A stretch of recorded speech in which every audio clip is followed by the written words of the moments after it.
इतने में एक ही रोड़ा है, एक ही व्यक्ति है जिससे माधव को भी लगता है कि ये शक्तिशाली रहा तो मेरा दोस्त, मेरा भाई युद्ध हार सकता है। भगवान ने उसे कितने प्रेम से टैकल किया है। राजनेताओं को सीखना चाहिए, कृष्ण से कूटनीति सीखनी चाहिए। जब संधि फेल हो गई और युद्ध लेकर माधव लौटे तो विदुर के घर पर सुबह ही सुबह कुछ मेहमान आए, कृष्ण से मिलने आए। हम भी कहीं ठहरते हैं तो नगर के लोग मिलने आ जाते हैं, महत्वपूर्ण लोग मिलने आते हैं कि कुमार विश्वास है तो हम सब कवियों से मिलने लोग आते हैं। तो विदुर के द्वारपाल ने कहा कि अंगराज कर्ण आए हैं। विदुर ने पूछा कि क्या मुझसे मिलना चाहते हैं? उनसे कहिए राज्यसभा में मिले, अब मैं अपने अतिथि के साथ व्यस्त हूं। और अतिथि भी कौन? माखन चोर।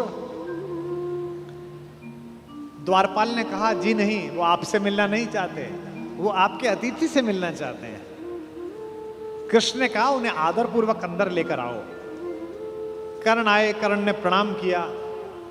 युद्ध में दुर्योधन की पराजय हुई हो चाहे कुछ भी हुई हो, महाभारत के जिन चरित्रों में से एक चरित्र पर मैं अंदर तक फिदा हूं उनमें से एक कर्ण भी है। क्या योद्धा है, क्या अद्भुत। कृष्ण मुस्कुराए। कर्ण के चेहरे पर दुख और पश्चाताप का भाव था। कर्ण ने हाथ जोड़कर कहा माधव, मैं कल राज्यसभा में आपके साथ हुई बदतमीजी के लिए अपने मित्र दुर्योधन की ओर से आपसे क्षमा मांगने आया हूं।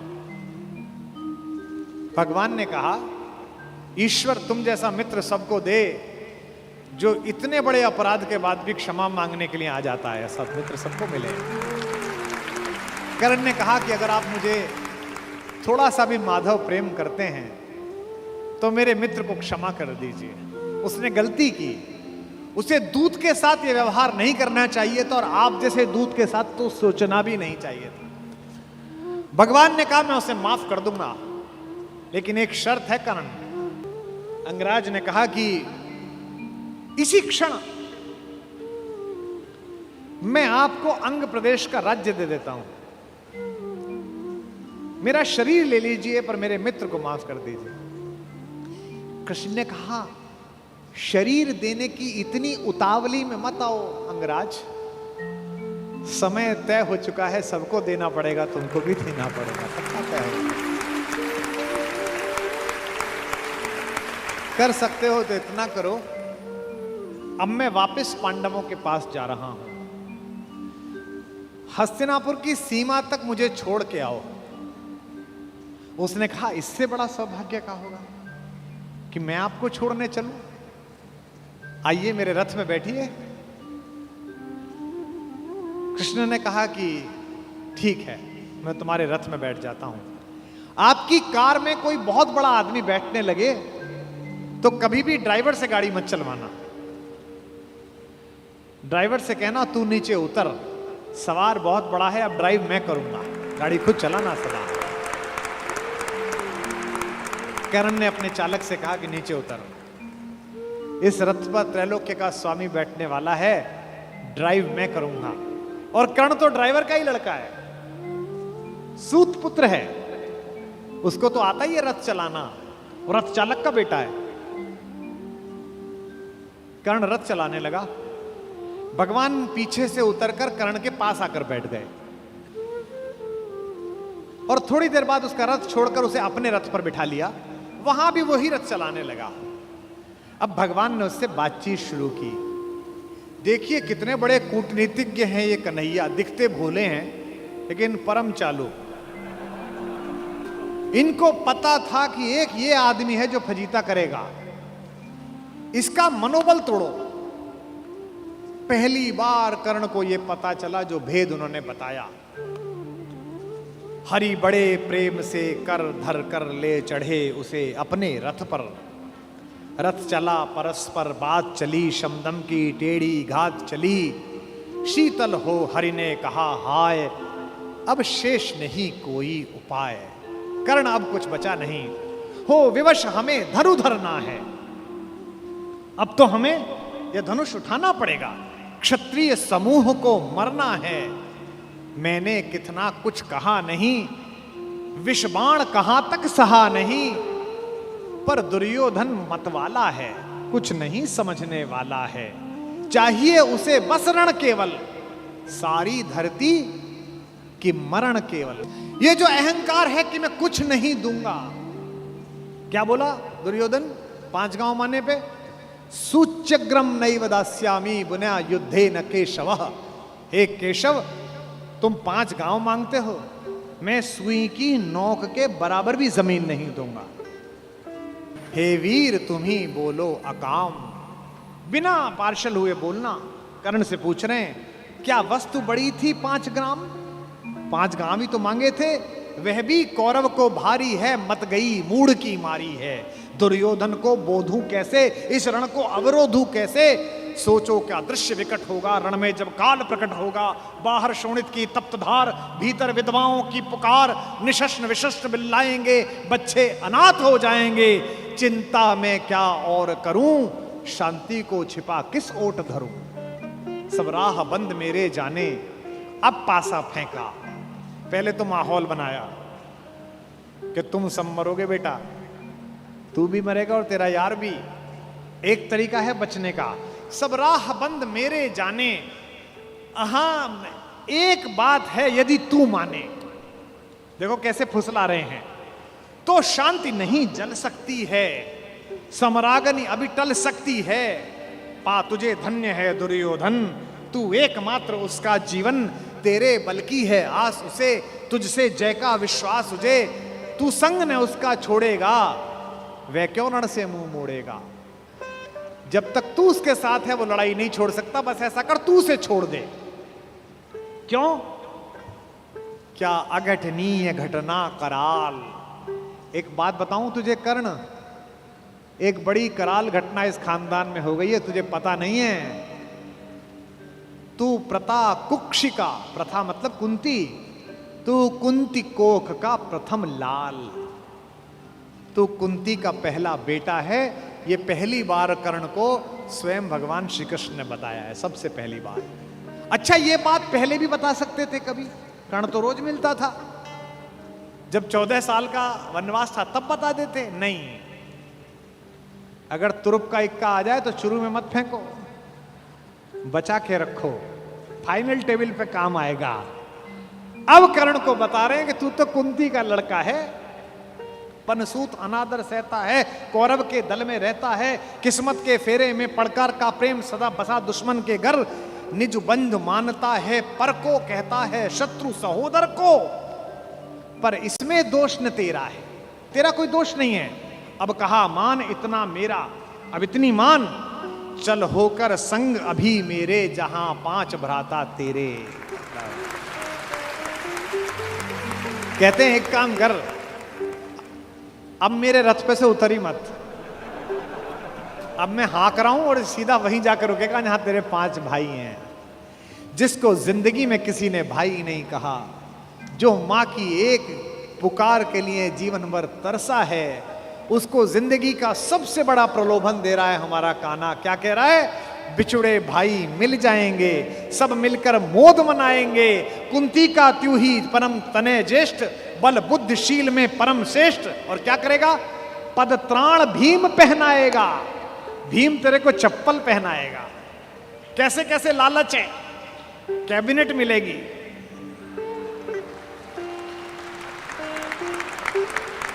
और उसमें भी कोई छोटा मोटा मिनिस्टर नहीं, सीधा ही प्राइम मिनिस्टर। पद त्राण भीम पहनाएगा, हैं? धर्मादिप युधिष्ठिर चमर डुलाएगा। तेरे दरबार के बाहर कौन खड़े होंगे? पहरे पर पार्थ प्रवर होंगे। जो तेरा दुश्मन है, तेरा छोटा भाई अर्जुन, ये तो तेरा एनएसजी कमांडो बनेगा। पहरे पर पार्थ प्रहर होंगे, सहदेव नकुल अनुचर होंगे। सब लोग तुझे पहचानेंगे, असली स्वरूप को जानेंगे। खोई मणि को जब पाएगी, आखिरी दाव जो मारा है, खोई मणि को जब पाएगी, कुंती फूली न समाएगी। क्या लालच है, क्या लालच है। आहा हा हा। कुरुराज स्वयं झुक जाएगा, संसार बड़े सुख में होगा। कोई न कहीं दुख में होगा। सब गीत खुशी के गाएंगे, तेरा सौभाग्य मनाएंगे। और आखिरी में ऐसी बात कहता है, और कौन दुनिया को जो देता है वो भीख मांग रहा है। मेरे कन्हैया को पृथ्वी की आग टालने के लिए भीख मांगनी पड़ी। कुरुराज समर्पण करता हूं, पूरा राज्य कुरुराज समर्पण करता हूं, साम्राज्य समर्पण करता हूं, यश मुकुट मान सिंहासन ले, बस एक भीख मुझको दे दे। कौरव का तज रण शोक सखे, भूखा भावी हर शोक सखे। ये तो कन्हैया हैं जो इतनी स्ट्रेटेजी अपनाते हैं। किस लिए? देखो, ये बड़ा गहरा गणित है, इसको समझो। इस दाव को चलने में कृष्ण का कोई नुकसान नहीं है। अगर कर्ण इधर आ जाता तो महाभारत समाप्त हो जाती।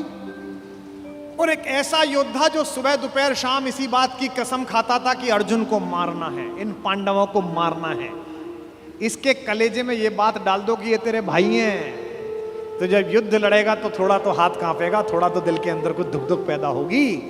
शत्रु की मानसिकता को कमजोर करना, शत्रु की मानसिकता पर प्रहार करना, ये काम है।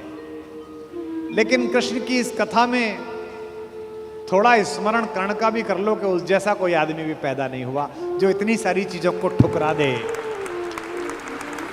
और खुल के कह दे, हे ऋणी कर्ण का रोम रोम, जानते सत्य यह सूर्य सोम, तन मन दुर्योधन का है, यह जीवन दुर्योधन का है। और दो पंक्ति जो कही है कर्ण ने, मैं उसकी दृढ़ता को और उसके समर्पण को प्रणाम करता हूं। सुरपुर से भी मुख मोड़ूंगा, केशव मैं उसे न छोड़ूंगा।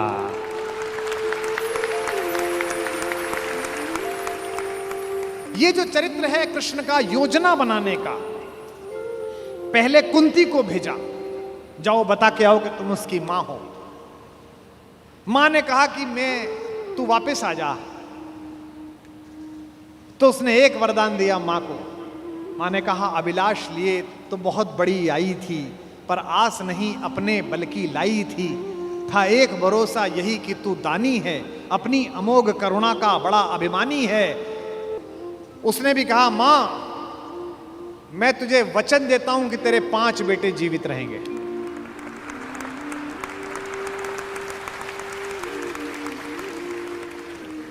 इसका मतलब है कि कर्ण ने कहा कि युद्ध के बाद 5 बेटे जीवित रहेंगे। अर्जुन के अलावा किसी पर हथियार नहीं उठाऊंगा। अर्जुन मिलेगा तो छोड़ूंगा नहीं, अर्जुन मर गया तो युद्ध समाप्त करवा दूंगा, तब भी तेरे 5 बेटे जिंदा रहेंगे। खुलकर कहूंगा ये मेरी मां है। और अगर अर्जुन का दाव चल गया मां, तो तुझे पता और मुझे पता कि हम मां बेटे हैं, तेरे 5 बेटे जिंदा रहेंगे। जा मां, मैं तुझे वरदान देता हूं। तू दान दान रट रही किंतु क्यों माता, पुत्र ही रहेगा सदा जगत में दाता। मैं ही देता रहूंगा। दुनिया तो उससे सदा सभी कुछ लेगी, पर क्या माता भी उसे कभी कुछ देगी। मैं एक कर्ण अतएव मांग लेता हूं, बदले में तुझको 4 कर्ण देता हूं। छोड़ूंगा मैं तो कभी नहीं अर्जुन को, तोड़ूंगा कैसे स्वयं पुरातन प्रण को, पर अन्य पांडवों पर मैं कृपा करूंगा, पाकर भी उनका जीवन नहीं हरूंगा। और जिन्होंने महाभारत पढ़ी है उन्हें पता है कि जब कर्ण सेनापति बना, उस दिन उसने 4 पांडवों को 5 बार पकड़ के छोड़ दिया। भीम तो उसके रथ के आगे आके नृत्य करने लगा, गुस्से में रोता हुआ कि मुझे अपमानित करके छोड़ता है, मैं क्षत्रिय हूं, मेरा वध कर मुझे मार दे। और गालियां बकने लगा, तू सूत का पुत्र है, तुझे क्या पता कैसे लड़ा जाता है। भीम के रथ को तोड़ दिया अपने तीरों से कर्ण ने। उसी कर्ण को इन्होंने, जो पीछे खड़े मुस्कुरा रहे हैं, बिना शस्त्र के मरवा दिया। उसके हाथ में कोई धनुष नहीं और मरवा दिया। अर्जुन से कहा, मार, अभी मार। आपको लग सकता है कि ऐसा क्यों हो गया। यही कृष्ण हैं जो कूटनीति को इस प्रकार नियोजित करते हैं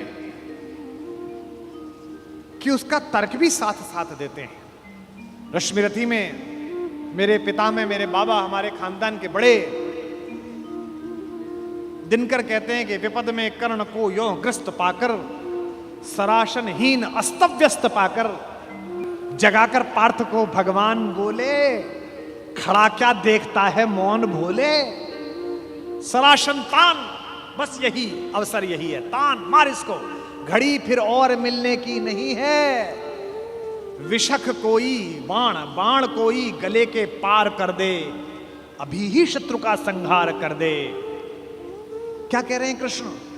सोचो क्या कह रहे हैं। धर्म की धुरी लाने वाले, जिन्होंने पैदा होने से पहले यह कहा था कि भैया जब जब धर्म की हानि होगी तब तब मैं आऊंगा।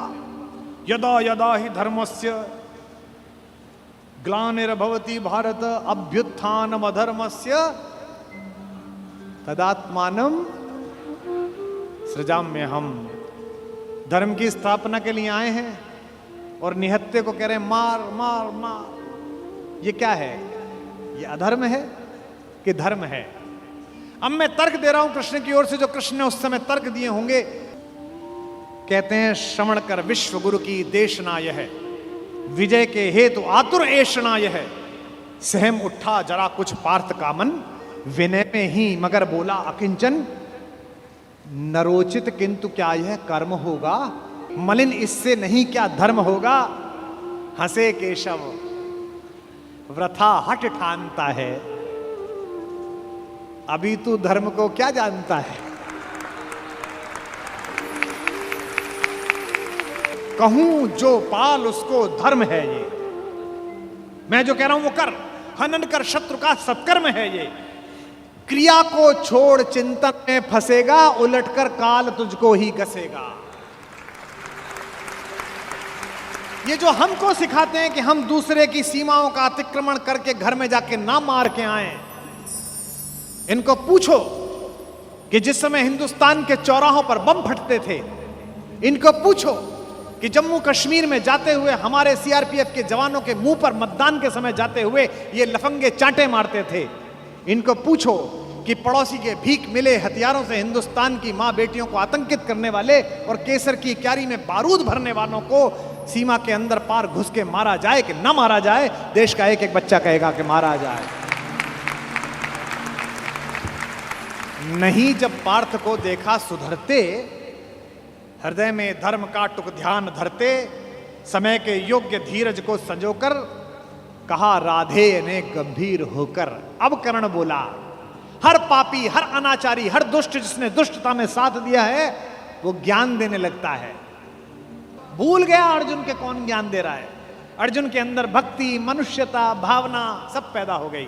नरोचित धर्म का कुछ काम तो लो, बहुत खेले जरा विश्राम तो लो। फंसे रथ चक्र को जब तक निकालूं, धनुष धारण करूं, प्रहरण संभालूं। रुको तब तक चलाना बाण फिर तुम, हरण करना कर सको यदि प्राण तुम। नहीं अर्जुन शरण में मांगता हूं, समर्थित धर्म से रण मांगता हूं।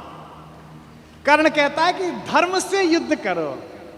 कृष्ण मुस्कुराए कि बेटा अब फंसा के, अब मैं तुझे धर्म समझाता हूं, है ना। उपस्थित देख हो न्यायार्थ हरि को, निहारा पार्थ ने हो खिन्न हरि को। अर्जुन का तो सॉफ्टवेयर हैंग हो गया। इसे मारूं कि ये जो कह रहा है धर्म वो पालू। और जब सॉफ्टवेयर हैंग हो जाए तो क्या करना चाहिए? जब तुझसे ना सुलझे तेरे उलझे हुए धंधे, भगवान के इंसाफ पर सब छोड़ दे बंदे। खुद ही तेरी मुश्किल को वो आसान करेगा, जो तू नहीं कर पाया वो भगवान करेगा। उपस्थित देख यो न्यायार्थ हरि को, निहारा पार्थ ने हो खिन्न हरि को।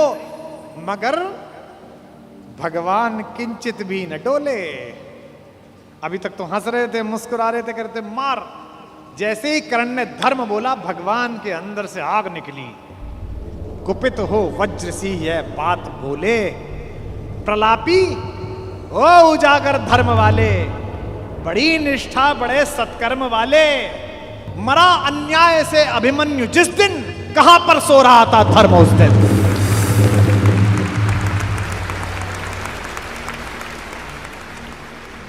मरा अन्याय से अभिमन्यु जिस दिन, कहां पर सो रहा था धर्म उस दिन।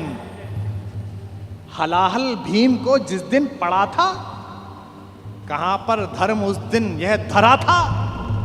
लगी थी आग जब लाक्षा भवन में, हंसा था धर्म ही क्या तब भुवन में। और एक पंक्ति, बेटे पे आ जाए, पत्नी पे आ जाए और मां पे आ जाए तो खून खोल जाता है। अर्जुन का खून खौला रहे हैं भगवान मेरे। सभा में द्रौपदी की खींच लाके, सुयोधन की उसे दासी बताकर, सुवामा जाति को आदर दिया जो, बहुत सत्कार तुम सबने किया जो। नहीं वह और कुछ सत्कर्म ही था, उजागर शील भूषित धर्म ही था।